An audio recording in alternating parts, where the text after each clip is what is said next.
Judges 9. Abimelech, son of Jerubbaal, went to his mother's brothers in Shechem, and said to them and to all his mother's clan, Ask all the citizens of Shechem, which is better for you, to have all 70 of Jerubbaal's sons rule over you, or just one man? Remember, I am your flesh and blood. When the brothers repeated all this to the citizens of Shechem, they were inclined to follow Abimelech, for they said, He is related to us. They gave him 70 shekels of silver from the temple of Baal-berith, and Abimelech used it to hire reckless scoundrels who became his followers. He went to his father's home in Ophrah, and on one stone murdered his 70 brothers, the sons of Jerubbaal. But Jotham, the youngest son of Jerubbaal, escaped by hiding. Then all the citizens of Shechem and Beth-Millo gathered beside the great tree at the pillar in Shechem to crown Abimelech king. When Jotham was told about this, he climbed up on the top of Mount Gerizim and shouted to them, Listen to me, citizens of Shechem, so that God may listen to you. One day the trees went out to anoint a king for themselves. They said to the olive tree, Be our king. But the olive tree answered, Should I give up my oil by which both gods and humans are honored, to hold sway over the trees? Next the trees said to the fig tree, Come and be our king. But the fig tree replied, Should I give up my fruit, so good and sweet, to hold sway over the trees? Then the trees said to the vine, Come and be our king. But the vine answered, Should I give up my wine, which cheers both gods and humans, to hold sway over the trees? Finally all the trees said to the thorn bush, Come and be our king. The thorn bush said to the trees, If you really want to anoint me king over you, come and take refuge in my shade. But if not, then let fire come out of the thorn bush and consume the cedars of Lebanon. Have you acted honorably and in good faith by making Abimelech king? Have you been fair to Jerubbaal and his family? Have you treated him as he deserves? Remember that my father fought for you and risked his life to rescue you from the hand of Midian. But today you have revolted against my father's family. You have murdered his 70 sons on a single stone, and have made Abimelech, the son of his female slave, king over the citizens of Shechem, because he is related to you. So, have you acted honorably and in good faith toward Jerubbaal and his family today? If you have, may Abimelech be your joy, and may you be his too.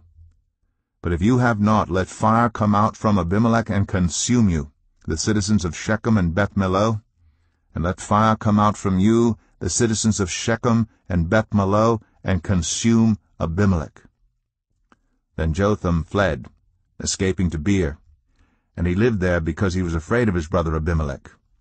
After Abimelech had governed Israel 3 years, God stirred up animosity between Abimelech and the citizens of Shechem, so that they acted treacherously against Abimelech. God did this in order that the crime against Jerubbaal's 70 sons, the shedding of their blood, might be avenged on their brother Abimelech and on the citizens of Shechem, who had helped him murder his brothers. In opposition to him, the citizens of Shechem set men on the hilltops to ambush and rob everyone who passed by, and this was reported to Abimelech.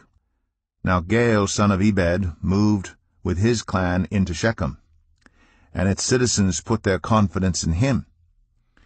After they had gone out into the fields and gathered the grapes and trodden them, they held a festival in the temple of their God. While they were eating and drinking, they cursed Abimelech.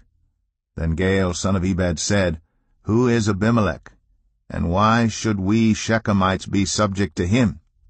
Isn't he Jerubbaal's son? And isn't Zebul his deputy? Serve the family of Hamor, Shechem's father. Why should we serve Abimelech? If only this people were under my command, then I would get rid of him. I would say to Abimelech, Call out your whole army. When Zebul, the governor of the city, heard what Gaal, son of Ebed, said, he was very angry. Under cover he sent messengers to Abimelech, saying, Gaal, son of Ebed, and his clan have come to Shechem, and are stirring up the city against you. Now then, during the night you and your men should come and lie in wait in the fields. In the morning at sunrise advance against the city, When Gaal and his men come out against you, seize the opportunity to attack them." So Abimelech and all his troops set out by night and took up concealed positions near Shechem in 4 companies. Now Gaal son of Ebed had gone out and was standing at the entrance of the city gate just as Abimelech and his troops came out from their hiding place.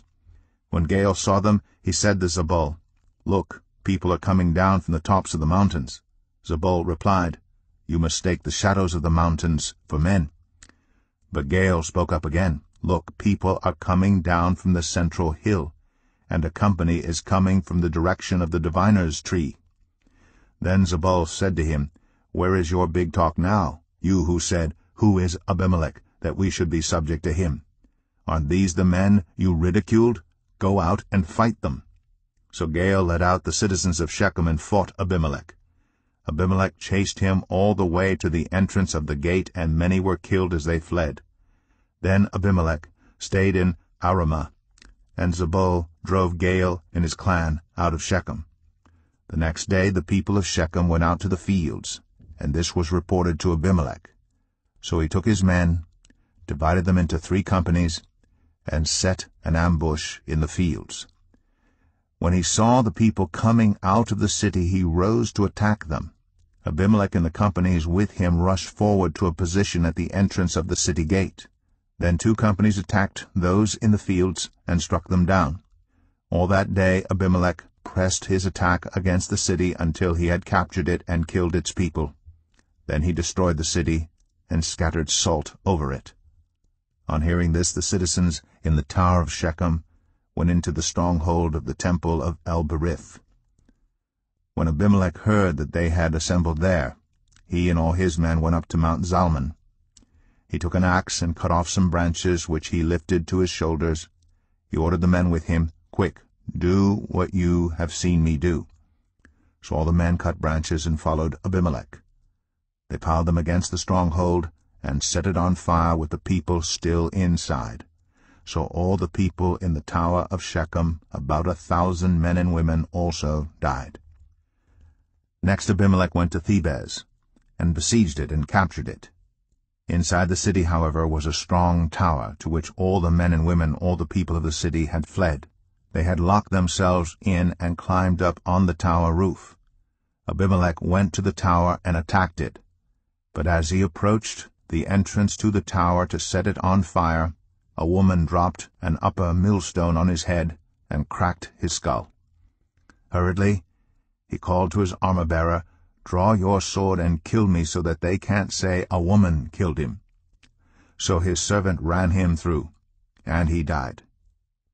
When the Israelites saw that Abimelech was dead, they went home. Thus God repaid the wickedness that Abimelech had done to his father by murdering his 70 brothers. God also made the people of Shechem pay for all their wickedness. The curse of Jotham, son of Jerubbaal, came on them.